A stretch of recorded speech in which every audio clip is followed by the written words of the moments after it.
and welcome to episode 108 of Real Life Ghost Stories. How you do? To kick things off this week, we need to thank our newest Patreon subscribers. We would like to thank Holly, Deirdre Hayes, Nikki Hernandez, Carolyn Morrisroe, Emily Leidig, Sophie Buck, Kristen Hooker, Sarah Kelly, Danny Peterson, and Charlotte Campbell. Thank you so much for being our Patreon subscribers. We appreciate you. We really do. Every day.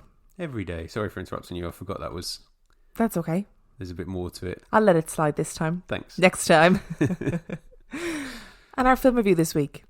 Our film review is Skeleton Key. Skeleton Key was released in 2005. It has 6.5 out of 10 on IMDb and 38% on Rotten Tomatoes. Would you like a synopsis? Yes, I would. While taking care of her patient, a young live-in nurse in a New Orleans plantation finds herself caught in a web of horror involving morbid hoodoo practitioners. What were your thoughts on this film? It wasn't particularly scary, but I did find it very interesting. So it worked quite well on a sort of storyline basis in a way. I kind of enjoyed the story. I wanted to know what was going on. I paid attention till the end, which I do for most films, but I wanted to rather than just for the sake of the fact that we were reviewing it. It wasn't amazing, but I didn't mind it.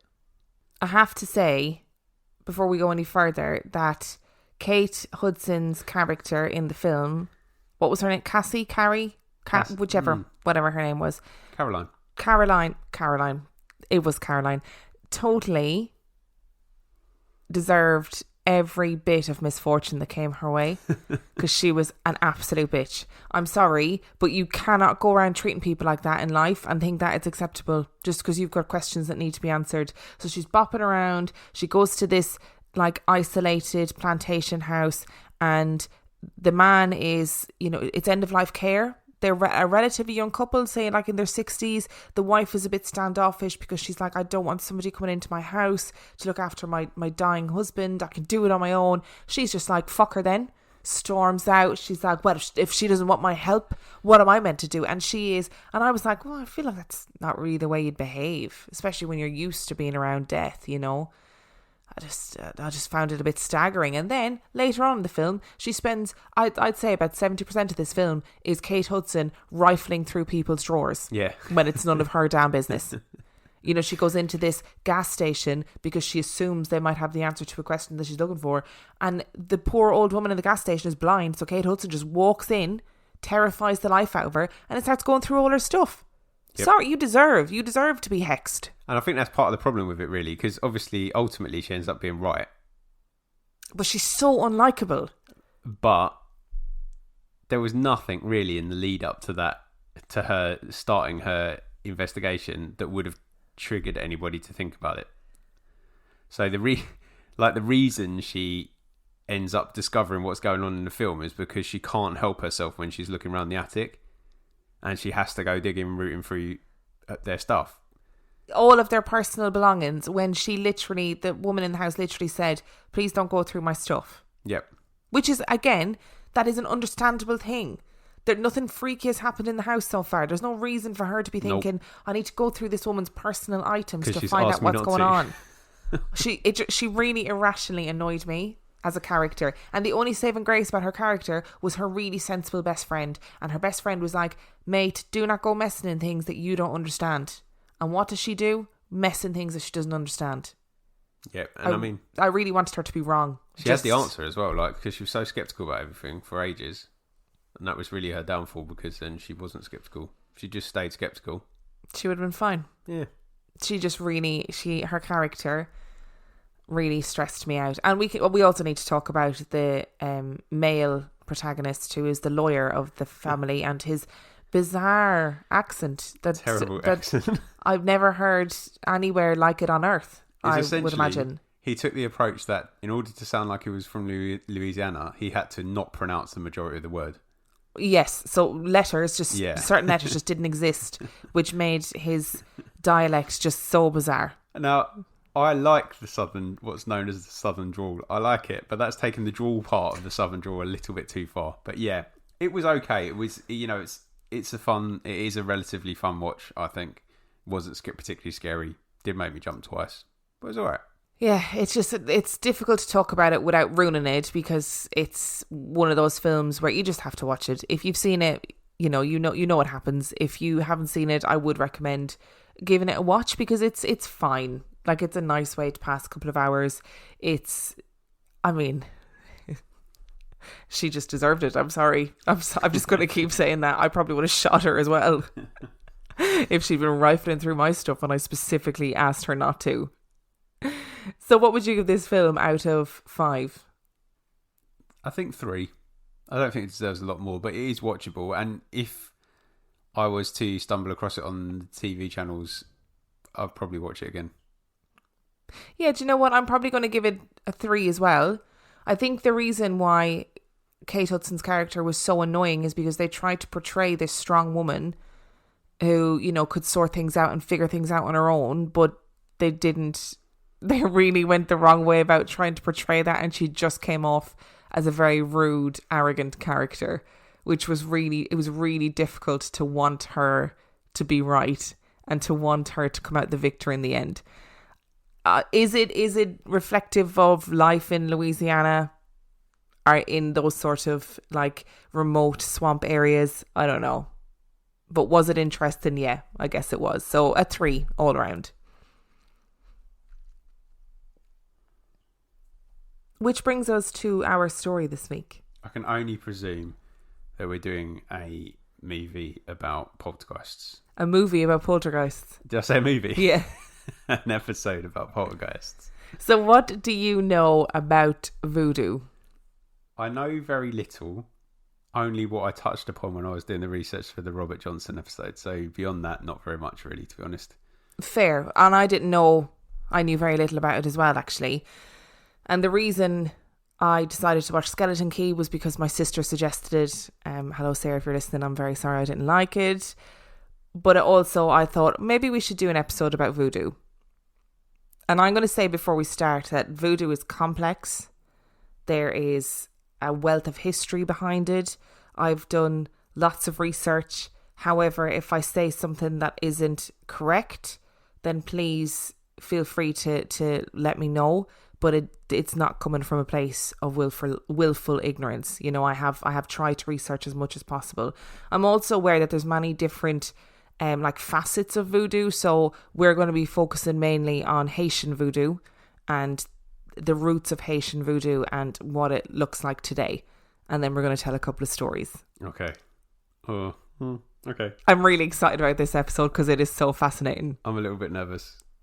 So are you ready? No. Before we start, I'm going to give you a little brief history of voodoo, and it's going to be very brief. The information comes from a livescience.com article, which I'll leave in the description, but also randomly an article in Cosmopolitan that was written by a modern day hoodoo practitioner. Oh, wow. Okay. Which is absolutely worth a read, and I will also leave the link in the description. So let's do this. Voodoo is a sensationalized pop culture caricature of Voodoo, an Afro-Caribbean religion that originated in Haiti, though followers can be found in Jamaica, the Dominican Republic, Brazil, the United States, and elsewhere. And it has very little to do with so-called voodoo dolls or zombies. Voodoo refers to a whole assortment of cultural elements, personal creeds and practices, including an elaborate system of folk medical practices, a system of ethics transmitted across generations, including proverbs, stories, songs, and folklore. Voodoo is more than belief. It is a way of life. And that was written by Leslie Desmangles, a Haitian professor at Hartford's Trinity College, in the Encyclopedia of the Paranormal, which was written in 1996. Voodoo teaches belief in a supreme being, an unknowable and uninvolved creator god. Voodoo believers worship many spirits, called Loa, each one of whom is responsible for a specific domain or part of life. So, for example, if you're a farmer, you might give praise and offerings to the spirit of agriculture. If you are suffering from unrequited love, you would praise or leave offerings for Ezruli Frida, the spirit of love, and so on. In addition to helping or impeding human affairs, Loa can also manifest themselves by possessing the bodies of their worshippers. Followers of Voodoo also believe in a universal energy and a soul that can leave the body during dreams and spirit possession. In Christian theology, spiritual possession is usually considered to be an act of evil, either Satan or some demonic entity trying to enter an unwilling human vessel. In Voodoo, however, possession by Loa is desired. In a ceremony guided by a priest or a priestess, this possession is considered a valuable first-hand spiritual experience and a connection with the spirit world. Voodoo originated with slaves who combined elements of their West African traditions and beliefs with Roman Catholicism imposed upon them by their masters in a process called syncretism. A 1685 law forbade the practice of African religions and required all masters to Christianize their slaves within 8 days of their arrival. Slavery was condoned by the Catholic Church as a tool for converting Africans to morally upright Christians. But the slaves that were forced to adopt Catholic rituals gave them double meanings, and in the process, many of their spirits became associated with Christian saints. Furthermore, Desmangle notes that many of the African spirits were adapted to their new milieu in the New World.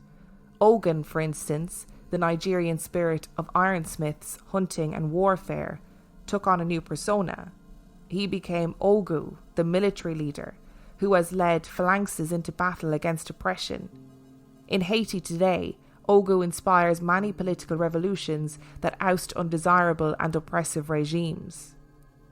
Though Haitian slavery ended in the early 1800s, followers of Voodoo were often persecuted by authorities who demonized their religion. An 1889 book titled Haiti, or the Black Republic, falsely attributed human sacrifices, cannibalism, and other atrocities to Voodoo, further spreading fear of the religion. Many fundamentalist Christians still regard Voodoo and voodoo with suspicion, associating it with the occult and black magic and Satanism. Even today, voodoo is often used as an adjective to describe something that is unknowable, mysterious, or simply unworkable. The voodoo popular in movies and fiction bears little resemblance to real voodoo beliefs or practices. Voodoo has become a prominent feature of the New Orleans tourism industry, with countless shops, tours, exhibits and museums capitalizing on that city's historic, and some experts say tenuous, connection to Voodoo. Of course, stripping sacred objects and rituals out of their original context for commercial exploitation is nothing new. Witness Chinese-made Native American dream catchers for sale at dollar stores. In the end, Voodoo has a largely undeserved reputation as a sinister religion. Though some Voodoo rituals involve animal sacrifices, that's hardly unique. Many other religious traditions involve animal bloodletting, including Christianity, Islam, Judaism, and Hinduism.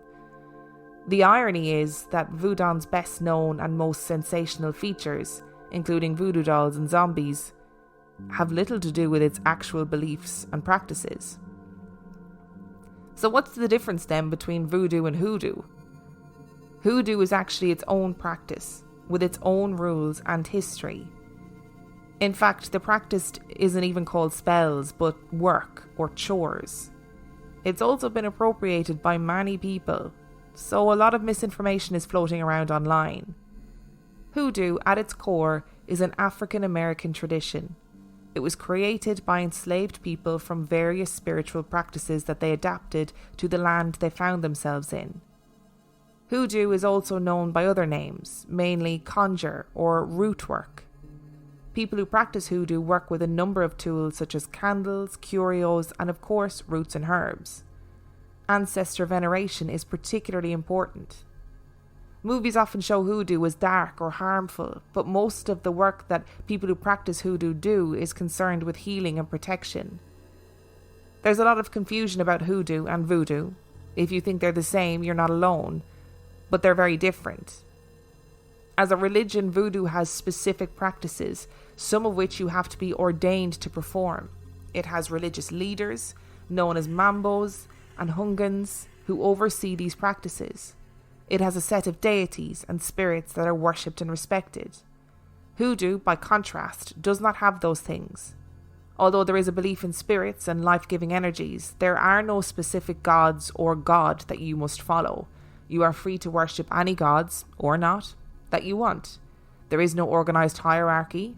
This isn't to say there are no rules to working with roots. There are, but it does not have the specific structure associated with religion.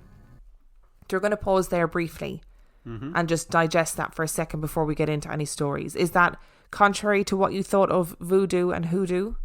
It was up until I started researching for Robert Johnson, and Yeah. then I sort of saw the difference between the two there. I didn't realise how structured voodoo was, I guess, as a religion. Voodoo was as a religion.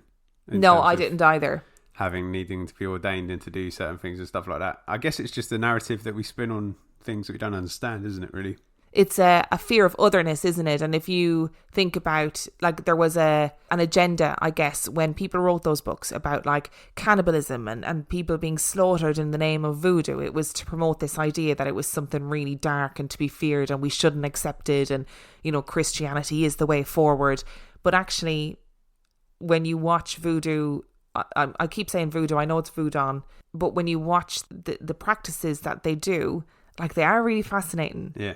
They're really interesting. It's hardly surprising, is it? Because if you think Haiti's one of the first places to have a successful slave rebellion and overthrow white slave ownership, it's not surprising that a negative narrative was spun about the main religion. The Haitian people at the time said that the reason that they won was because of certain voodoo deities that had their backs in battle, basically, and encouraged them to fight in the first place. So you have these slaves who rose up in revolt and quashed their white owners, who prior to battle were doing these rituals with animal blood and stuff. And it's going to freak people out because it's something they've never seen before, and it's an otherness, and it seemed to give this incredible power. And we talked about the zombie stories when we talked about Clairvius Narcisse. Like, they're not true. There's like actual zombies, but you can see how that narrative kind of became Hollywoodized because it's perfect for films and TV and to scare people. You know, voodoo dolls and zombies. Can somebody in a completely different country or town or city have a doll of you and cause problems for you? And I guess it's just this view of what is deemed uncivilized as well. So you've plucked all these people from their land and their culture, which you never understood in the first place, put them somewhere else. They've managed to keep some semblance of their culture and adapted it to the land. But it still doesn't make sense to you because they're just property. And then suddenly they have a big victory over you. Kind of makes sense as to why you'd put it in that negative light, doesn't it, really? So as a result of that, right, it was really hard to find stories about voodoo, like real life ghost stories about voodoo, because a lot of them are, I mean, they're written and they are essentially no sleep stories, right? They're not, when I say no sleep, I mean the Reddit thread no sleep, which is where people post made up horror stories and made up ghostly experiences. And a lot of the stories, you know, they involved things about voodoo that we now know are sensationalized and not actually reflective of what voodoo is and what people who practice voodoo would consider it. I watched a couple of videos that were incredible, and one of them was about a voodoo queen in Brooklyn in the modern day, and they kind of visited her voodoo temple and they attended one of their rituals where they call the Loa to come and possess them, and it is fascinating. Like, this woman doesn't smoke or doesn't drink, and there's one particular Loa who is a bit of a lad, bit of a drinker, likes his rum. She necked a bottle of rum and was not only not drunk, she was completely sober and didn't even, and the guy was like, at the end he was like, she doesn't even smell like alcohol, how is this possible? Wow. Like, incredible stuff. She was smoking at one point 2 cigarettes at the same time, but with the lit end in her mouth. Honestly, this I can see how people find it so different to anything they might have experienced, because it's wild when you watch, especially when they're inviting possession from these Loa. I feel like there must be something to it though, because again, it's linked back to first people religion and understanding of the world, isn't it? That it's coming from Africa, you know. It's got West African roots. There has to be something to it. So I've got 2 stories for you today. And the first is a very famous story that if we have people who live in New Orleans that are listening, and I'm fairly sure we do have voodoo practitioners that listen, or at least people who practice hoodoo. And the first story is The Curse of Julia Brown. Ooh, I don't know anything about that. God, that sounded really sarcastic. I mean, I genuinely don't know anything about that. I don't know why I put it in the When I said The Curse of Julia Brown, you just went, ooh, yeah. Julia Brown. I don't know anything about that. I actually genuinely don't. I don't know why I put that tone of voice on, sorry. The Manchac wetlands, about a half an hour northwest of New Orleans, are thick with swamp ooze. In the summer, the water is pea green, covered in tiny leaves and crawling with insects that hide in the shadows of the ancient ghost grey cypress trees. The boaters who enter the swamps face 2 main threats, aside from sunstroke and dehydration. The alligators, who mostly lurk just out of view, and the broken logs that float through the muck, remnants of the days when the swamp was home to the now abandoned logging town of Ruddock. But some say that anyone entering the swamp should beware a more supernatural threat. The curse of local voodoo queen Julia Brown. Brown was sometimes called Julia White or Julia Black, is described in local legend as a voodoo priestess who lived at the edge of the swamp and worked with residents of the town of Frenier. She was known for her charms and her curses, as well as singing eerie songs with her guitar on her porch. One of the most memorable and disturbing went, "One day, I'm going to die and take the whole town with me." According to census from the time, Julia Bernard was born in around 1845 in Louisiana. Not much is known about her early life, but it is thought that she was in New Orleans around the 1860s. In New Orleans, Julia took her place as a voodoo healer. Louisiana was home to many healers from many different traditions. It was rural and doctors were few and far between, so healers of all faiths and creeds were welcomed and respected and worked hard to serve the local community. In 1880, Julia married a man named Celestin Brown. Celestin was awarded a 40-acre plot of land by the federal government, and the couple moved to a new settlement called Frenier. It's important to note that this part of the story is all verified by census records, but also by Bloody Mary, a voodoo priestess in New Orleans, who has found references in records to a voodoo queen named Brown, who practiced in New Orleans and then moved to Frenier. As cabbage farmers moved from Germany to Louisiana, Frenier became a thriving little community. They grew cabbage and sold lumber, but regardless of the level of monetary success, the community still remained isolated. There were no roads into the town, only a railroad track that delivered supplies from the nearest town. Therefore, there wasn't any easy access to a doctor. Julia became known as Aunt Julia Brown and was the midwife and healer for the community, and was respected and well liked, and was an integral part of this tight-knit and prosperous little town. All in all, Julia Brown sounds like a strong, intelligent woman who worked for the betterment of her community. So why then are we talking about her? If you go to Frenier today, you can go on a guided tour of the Manchac Swamp. In that tour, you'll come to a wooden grave plaque marked 1915. It's a mass grave site, but the plaque itself isn't real. It's a prop. A well-placed prop that prompts the telling of a curious little story about Aunt Julia Brown.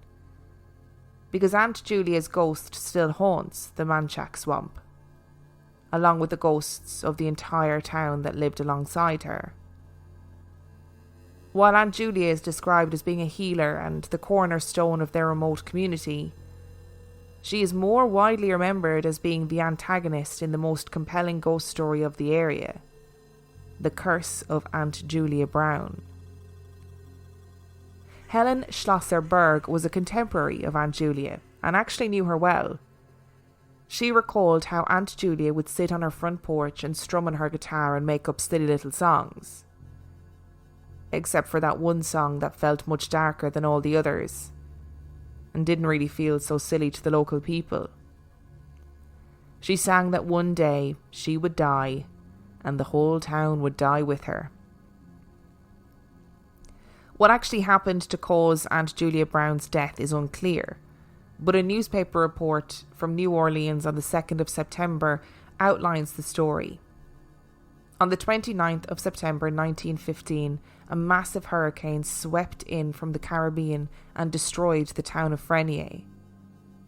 The storm surge rose 13 feet, and the winds howled at 125 miles an hour. Many of the townsfolk sought refuge in the local railroad depot, which collapsed and killed 25 people. Altogether, close to 300 people in Louisiana died, with almost 60 in Frenier and Ruddock alone. When the storm cleared on October the 1st, Frenier, Ruddock and Napton had all been entirely destroyed, homes flattened, buildings demolished, and miles of railroad track was washed away. One of the few survivors later described how he'd clung on to an upturned cypress tree and shut his ears against the screams of those drowning in the swamp. The hurricane seemed to come out of nowhere. But if you listen to the guides who take tourists into the Manchac Swamp, the storm was the result of the wrath of Julia Brown. Brown, they say, laid a curse on the town because she felt taken for granted. A curse that came true when the storm swept through on the day of her funeral and killed everyone around her. It was widely reported that her funeral was being well attended, with people travelling from New Orleans to pay their respects to a woman who had featured heavily in New Orleans life and in the life of the small communities in Frenier and beyond. A newspaper described her as being well known and a big property owner. Aunt Julia's body was placed in a casket, and the casket in turn had been placed in a wooden box, as was customary for the area. When the box was sealed, a noise began that sounded like a freight train approaching at an alarming rate. But it wasn't a freight train. It was a hurricane. People fled Aunt Julia's funeral, and the vast majority of them didn't survive. It is now widely reported that many people attended her funeral out of fear because they thought it might appease her and stop the curse that she had predicted in so many little songs for so many months before. I like the idea. I like the sound of this Auntie Julia. She sounds like a pretty cool character. It sounds to me like one hell of a coincidence. Do you think? That is very unlike you to say. I don't, there doesn't seem to be any reason, and that may just be because, you know, there's no evidence of it, but there doesn't seem to be any reason that would lead her to curse other than just, you know, it almost sounds like you jumping through hoops to try and reach for the idea that she might have felt underappreciated. Sounds to me as though, you know, she's one of the few people that actually got their 40 acres and a mule, which was promised post. And she ended up owning that land. Yeah. When her husband died, they died. There's no record of them having any children. So when he died, she would have owned all of that land. And the newspaper from the time genuinely said that she's a well-known woman and a property owner, which is massive for a woman at the time, right? Yeah. So it sounds like she, you know, she had a pretty good life going on. It doesn't seem to be a real, like, but obviously we've got fleeting details, haven't we? Because it was a long time ago and I never met her. I don't know about you. I did, but it was a long time ago as well, and I was very drunk. But continue. But there doesn't seem to be any real logical reason, and I feel like the sort of one that the guides give is very sort of, you know, fumbling around in the dark, and that's the most obvious thing you can put your hands on. I think it's very loose, hard to prove, hard to disprove. Do you know what I mean? Which to me normally means it's a story. I don't know. I'd like the idea that she cursed the whole town. It's super scary. It adds to her power. And also like there's no reason for her to do it, and it feels like a pretty baller move to just to just go, do you know what, fuck you all. Yeah, when I die, I'm taking you done. all with me. But it also sounds like, you know, how many comical songs do you sing a day? Oh, I sing comical songs all day, every day. Yeah. So maybe she's just bopping around on a guitar. You know, I don't see, like, just her singing songs about a curse on a town doesn't necessarily mean she's actually placed one. It's a cool story, though, isn't it? I did write a little bit more, if you want to hear it. Yeah. It's easy for a narrative to be reframed as time goes by. The tour guides in the swamp will certainly tell you that Aunt Julia Brown cursed the town because she was relegated to the outskirts as an outsider and therefore sought revenge in her death. But the oral histories and even newspaper reports don't seem to verify this. She was respected and welcomed in the community both in New Orleans and Frenier. There are reports of her travelling to other towns to assist with medical issues there. Some reports claim that she was relegated to living on the outskirts of town and was subsequently isolated by the community. But that's probably an unfair assumption to make. It is often the case in history that healers, or traiteurs as they were known in Louisiana, would live in homes that would provide privacy for their visitors and clients. It makes sense that if you need to visit a healer, you probably don't want the town to know about it. It's also recorded that her husband was given 40 acres, and there's no record of them having children, so she would have inherited all of the land when he died. It seems like the death of Aunt Julia Brown and the hurricane were a timely and sad coincidence. Some people believe that rather than Aunt Julia doling out a curse on the town, she was actually given some sort of warning, or just had a knowing that the storm was coming and would coincide with her death. Either way, it seems that the curse of Aunt Julia Brown has coincided with the Hollywoodization of voodoo, and also the development of a tourism industry in the swamps of Louisiana. Every remote location needs a good ghost story, and what better than a voodoo queen with the ability to control the weather? I'm going to put you on the spot here, and I feel it's very mean. Did you read it or watch anything that would suggest that our concept of voodoo is actually anything to do with Hollywood, or is it more just a Western narrative? Well, you said the Hollywoodization of voodoo in that story. I was just wondering if you read anything to say, like, this view is developed as a result of, you know, the golden age of cinema where... No, I didn't read anything like that, and I feel like Hollywoodization is probably just a nice term to use for it. Yeah. But it is, I'd imagine you're right, that it is just how voodoo is perceived by a Western eye, rather than it actually coinciding with Hollywood films about it. However, I do think that Hollywood has perpetuated the narrative. Undoubtedly. But I just wondered, it wasn't, I wasn't calling you out on it. It was more if you'd read anything that sort of like someone had pinpointed it to films in particular, rather than...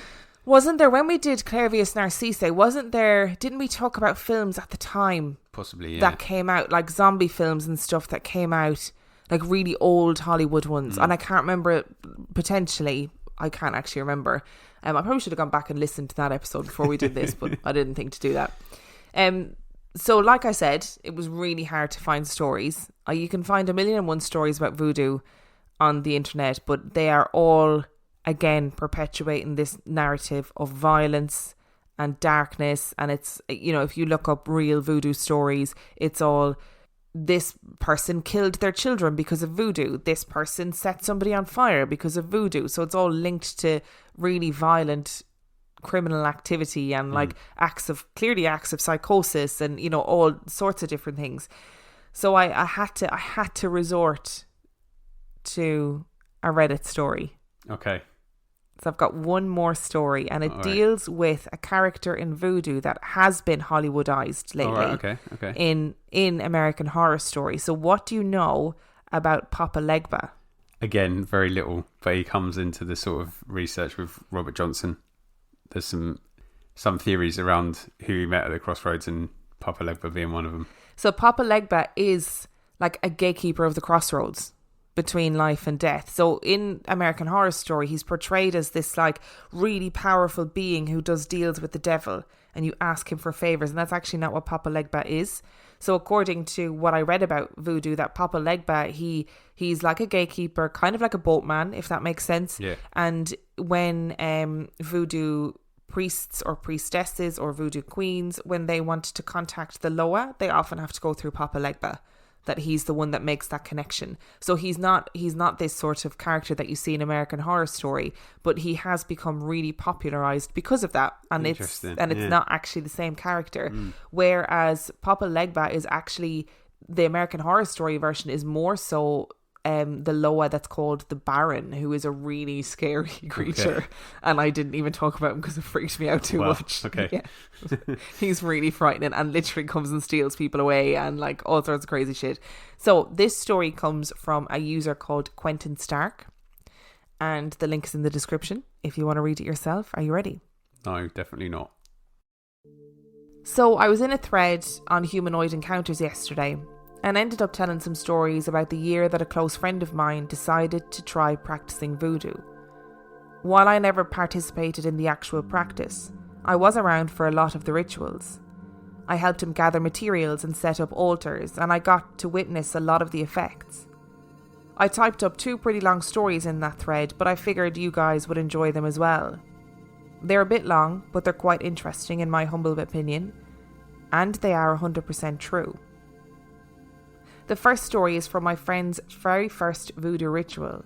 He decided, essentially, to ask Papa Legba to open his mind during a salvia trip. Basically, Papa Legba is the intermediary between the Loa and humanity. He supposedly speaks all languages and acts as a sort of crossroads guardian. I believe he also stands at the crossroads between life and death. He represents communication and understanding. My buddy decided to ask Papa Legba to provide understanding to him while he smoked a nice giant hit of 100x salvia. I came over to trip sit him, noticed the altar and asked what was up. He explained this plan to me, and I, being completely ignorant of voodoo at the time, didn't really see a problem with it. I smoked a bit of weed while he got everything set up.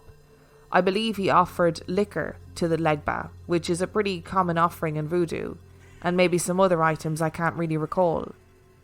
So he gets his hit ready, and I get ready to take the bong after he hits it so he doesn't break it. Before he hits his salvia, he lights a candle on the altar and says, "Papa Legba, please open the gates so I may find understanding and wisdom." He then proceeds to smoke the salvia. I take the bong, he holds the smoke as long as he can, and then he lets it out. I don't know how familiar folks are with high extract salvia, but it is one intense hallucinogen. He and I had both smoked it before, but a much lesser strength. This was the first experience of 100x for either of us. After he released his hit, his head fell forward and a veritable waterfall of saliva dropped from his mouth. It kind of shocked me, as this was far more intense a physical reaction than I had ever seen trip-sitting him on salvia prior. He started looking around the room, clearly seeing a completely different world, as is typical for salvia. But I could see some pretty intense fear on his face. He was looking every direction with terror etched into every feature. He almost crawled into the candle and knocked a thing or two off the desk where the altar was, so I gently redirected him. He looked right through me as though I wasn't there. Things had been a bit freaky thus far, but nothing wildly beyond what we had done before. But that changed after he bumped the table. I should mention that his rat terrier was laying on his bed during all of this and had so far been completely chilled out. After my buddy bumped the table and rattled the altar, 2 things happened simultaneously. The temperature in the room dropped from around 75 degrees to frigid cold. It was warm 1 second, and the next second my breath was clouding the air, and his dog freaked out, barking at the altar. I could feel a very strong presence in the room near the altar, which is in front of the window, and that's semi-important, and it definitely didn't feel friendly. Now, between this friend and another, I've been around some pretty out there stuff, but I'm a fairly strong in faith Christian. I did what I've always done in these situations when my friends mess up. I grabbed the crucifix I wear 24/7 and started praying for protection and for the room to be cleansed. After a minute or 2, the dog stopped barking and started whining, hopped off the bed and went to hide under it. The room started climbing in temperature, and about 30 seconds later it was back to where it was. I felt the presence in the room recede and everything kind of returned to normal. Around this time my buddy began coming to. The first thing he did was ask for weed, which I'd already been packing since I was pretty rattled about what happened. Once he'd levelled out, I asked him what he saw while he was tripping. At the time, he couldn't remember. His memory stopped at me taking the bong and picked up with him fading back into consciousness and seeing me, apparently sheet white, sitting on his bed. It took a while for him to remember what he saw. He told me once he did that when his head fell forward, he felt like he'd been blasted out of a cannon. He felt like he was hurtling through empty space, and he saw a gigantic set of doors open in front of him with a figure he couldn't quite see clearly standing next to him. He shot through the doors and felt like he stopped. Once he stopped, he said he saw countless eyes open all around him, eyes of all shapes and colours and sizes. He said they all looked right at him, staring at him intensely, and he felt malice all around him. He said he was scared he could never get out from those doors and he'd be stuck there forever and would die there. Again, which is typical of salvia trips. Finally, he felt like he was pulled backwards and saw the doors closing as he came from the trip. Like I said, this was his first ritual. He went forward with the rest of the year with a very healthy respect for the power of the Loa. Side note, the reason I say the location of the altar near the window was semi-important. That night, right around when the room went cold and I felt the presence in the room, an old man down the street in my friend's neighbourhood died. We found out the next day. We theorised that Legba had opened the gates to the afterlife and let my friend get a glimpse of something beyond them. When the man died, his spirit was going towards the gate, and so it ended up in the room with us due to the ritual being done. We have no idea if that's what happened, but I sure like that explanation better than other things it could have been. The second story essentially was the last ritual he did. Fitting that the first and last rituals would be the ones that stood out the most. This story involves a different Loa, the Gwede. The Gwede are spirits of the dead who loved life too much to pass on to the afterlife. They love partying, debauchery and fun. They, along with Papa Legba and Simbi, who is the messenger of Legba, a green serpent, spirits of the woods, trees and marshes, are the ones my friend made his offerings to while he was practicing voodoo. The 2 times I was with him for major rituals to the Gwede were both at house parties in the flats of Oakland. Something to note about the Gwede is sometimes they will possess a person to interact better with the places they are summoned to. Possession by the Gwede manifests in wildly eccentric behaviour, drinking, erratic movements and the like, because they really love to party. The first party my buddy called on the Gwede for was lots of fun. He didn't tell me what he asked for in return for his offerings, which was spiced rum and hot peppers, but it was a really chill evening, which was uncharacteristic for the area we were in. Overall, good time and nothing bad happened. The second time was not so much. The party was already a bit chaotic when we arrived, and people were pretty belligerent. The guy who was running security for the place had his gun visible the whole night, which was also uncharacteristic. When we got there, my friend set up the Gwede's altar, made his offerings and lit a candle. We were hoping things would relax after that. After an hour or so, we went back to check on the altar and found some distressing stuff. It is highly disrespectful to mess with an altar, especially when the candle is lit. Some people had set their cups and plates on the altar, the offerings were knocked around, it looked like someone had taken a chug of the spiced rum, and worst of all, the candle was out. Now he had set this up in the host's bedroom and the host knew what was going on. We had expected the altar to be well out of the way and safe like the last time. Pretty much as soon as we saw it, we knew shit had hit the fan. We went into the backyard to smoke a bit and get our nerves. There was a fire pit in the backyard and a fire lit, due to the night being pretty cold. We were standing around the fire smoking and discussing what we were going to do, when a dude we'd never seen before walked up to us. Now this is a party, so we weren't surprised people were being social. However, the look of this guy immediately set off red flags. He was in a pair of shorts, no shoes, no shirt. And it was really cold outside. But he wasn't even shivering. He had a handle of spiced rum in his hand and was drinking it like water when he walked up. The biggest thing though were his eyes. I figured that maybe he was after taking ecstasy or something. but his pupils weren't dilated at all. However, his eyes had a look about them. I can't really describe it, but it was scary and it was new and it was strange. All of this aside, neither of us were too worried until he greeted both of us by name. Again, we had no clue who this guy was. He started chatting to us, asking questions and being extremely jovial. Every so often he'd ask one of us something he had no business even knowing enough to ask. For example, he asked my friend how his sister was doing by name. He was also acting just weird.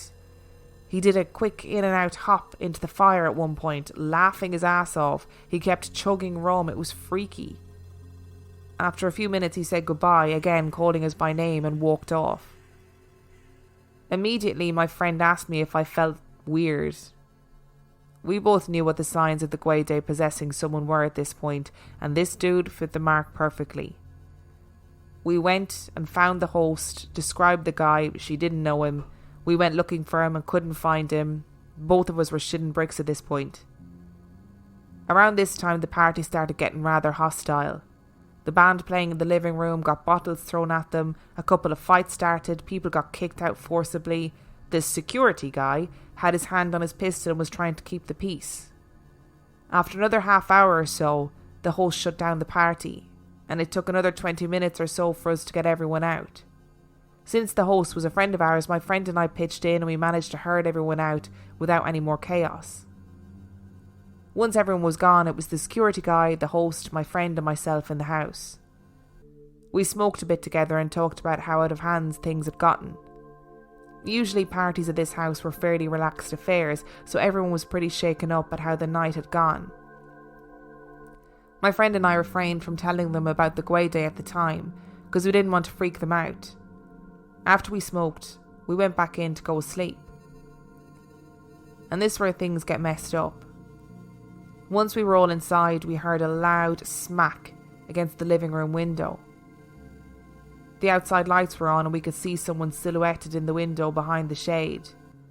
Again, the loud smack. We saw the person hit the window hard. The security guy pulled his gun. This was Oakland. And shit like this wasn't exactly uncommon in this part of town. He walked over to the window, pointed his gun, and yanked the shade. There was nobody there. Right when he pulled back the shade, the living room dropped to a freezing temperature. The host had been running the heater all night, so this was a drastic change. Another bang, this time at the back door. Security guy goes to the back door, pulls it open, and there's nobody there. The host is crying at this point, and security is looking panicked. I'm trying to fix the situation like I did with Legba, but my buddy is just standing there white as a ghost. We all decided to just sleep in the living room together. The temperature kept fluctuating, going from normal to freezing. We got blankets and cushions and got together in the middle of the living room. I kept doing what I was doing. My friend performed a Kabbalistic ritual used for cleansing, and we tried to get some rest. For most of the rest of the night, the temperatures in the whole house would be fluctuating wildly. We saw the kitchen windows fog over at one point and then unfog a few minutes later. The temperature in the living room was all over the place. When someone would go to the bathroom, sometimes it would be warm, sometimes frigid cold. The worst part, though, was that we kept hearing footsteps in different areas of the house. We never saw anything, and no footsteps came into the living room where we were. But we would hear them in hallways, in the kitchen, in the host's bedroom. They'd start in random places and stop a few seconds later. Needless to say, none of us slept. The security guy never set his gun down.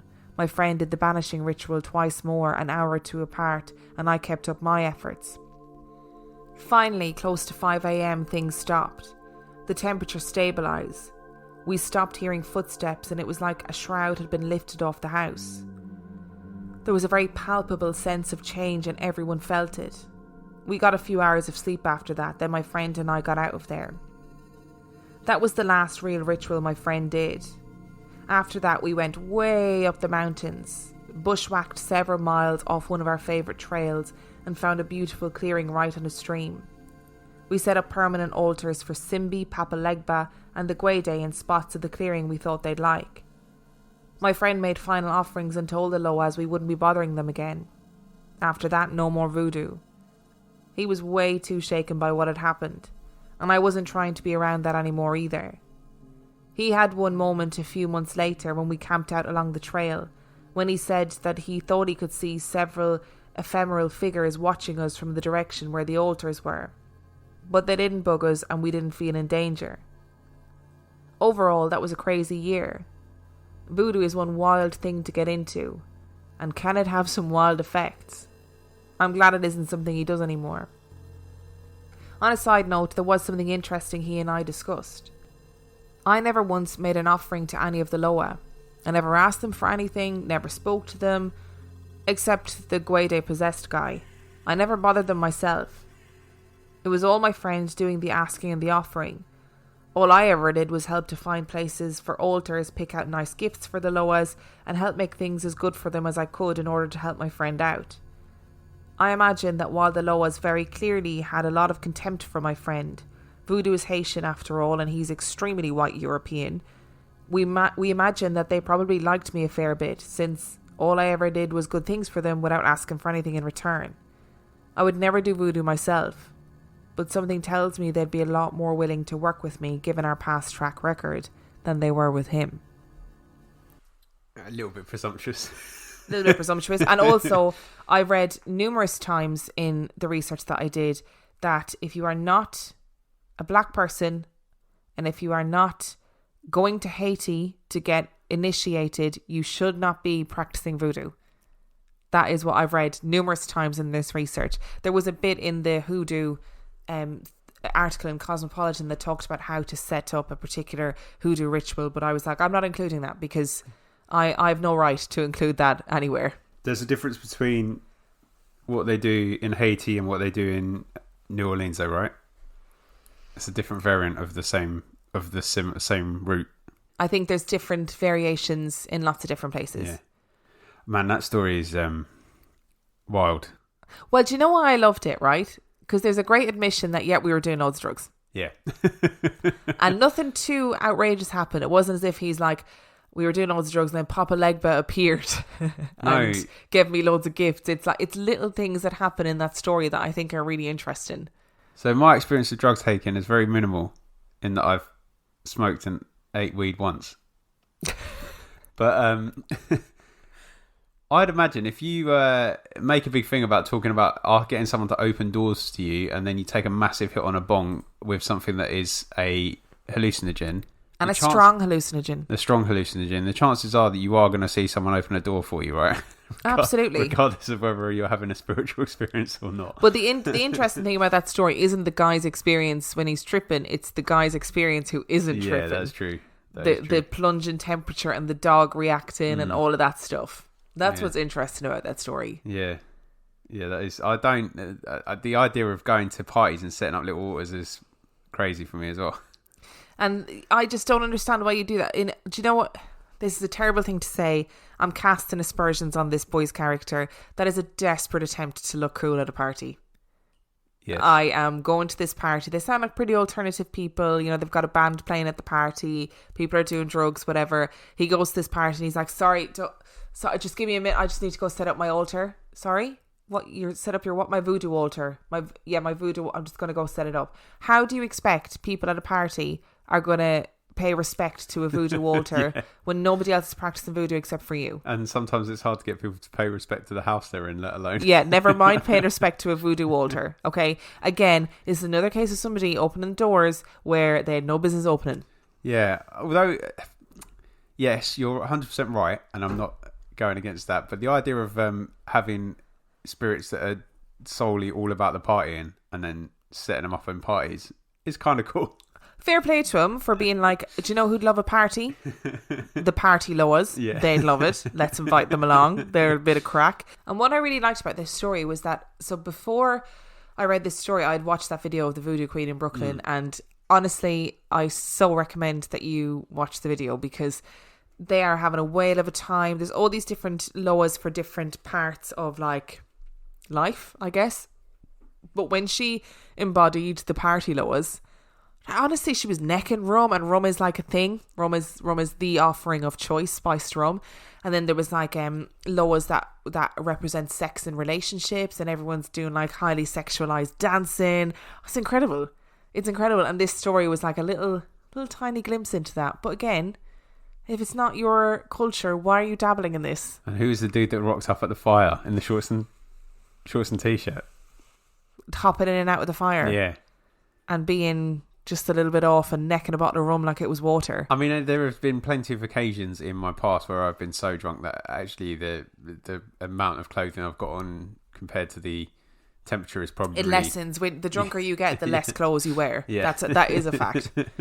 So that it may have just been a really drunk person, but it is an odd coincidence. It is an odd coincidence. So what are your thoughts on voodoo and hoodoo after hearing that? I think it's legit. It's obviously legit, isn't it? Well, it is. It's 100% legit because it's religion. Yeah. And hoodoo is witchcraft, essentially, or not. It's a form of witchcraft. They work with roots and herbs, and curios are like animal entrails and stuff. And you know what? It's real because people practice it. Yeah. And people believe in it, like any religion. Of course, it's real because people believe in it. I don't think I really understood it. I still don't think I do, to be honest with you. I don't think we ever will. There's so much to it. Yeah. I'd be very interested to sort of find out how strongly the West African links survive into voodoo and how much of it has been altered based on what they experienced and what they reacted to once they were the other side of the ocean, so to speak. So when they arrived, how much of voodoo has come as a result of circumstance of what they've experienced of a mixing of customs with other things, and how much of it has survived. So if you were to go back to sort of traditional religion in West Africa and compare it, it'd be interesting, I think. Yeah, that would be interesting. And I think it's a whole fascinating world, isn't it? Just to clarify as well, the story about Aunt Julia that I read, chunks that were taken from a website called Mental Floss. The link again is in the description, because they wrote an absolutely fantastic article about Aunt Julia, so I didn't really feel the need to rework it into my own words because it was brilliantly written. If you enjoyed this week's episode and you have any comments about voodoo, please feel free to send them to us.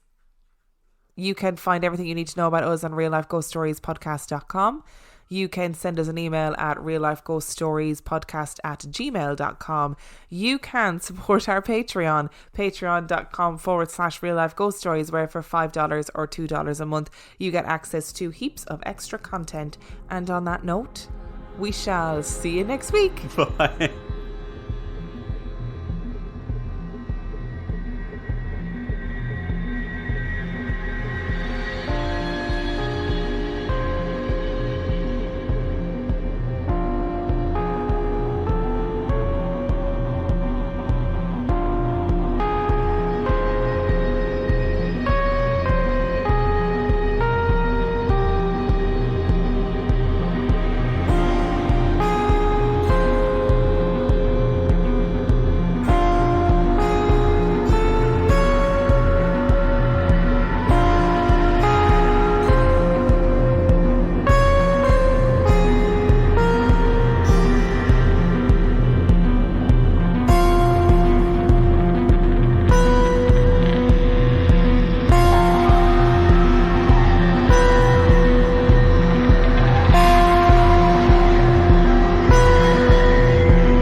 Channeling the Loas, and when she channeled the party Loas, she was necking raw.